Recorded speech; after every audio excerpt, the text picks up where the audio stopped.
லட்சம் பேர் இருந்தாங்க அந்த நாட்கள்ல. எகிப்துல அடிமைப்பட்டு இருந்த இஸ்ரவேலர்கள் 35 லட்சம் பேர்.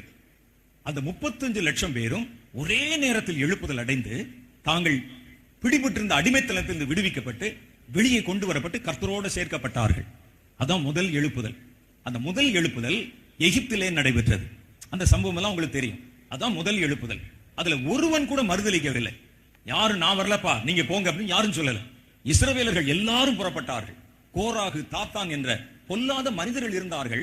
அவர்கள் மோசையை திட்டிக் கொண்டே இருந்தார்கள்.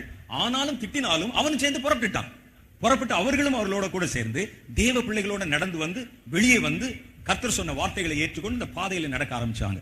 எழுப்புதல் வரும்போது அப்படிதான் வரும்.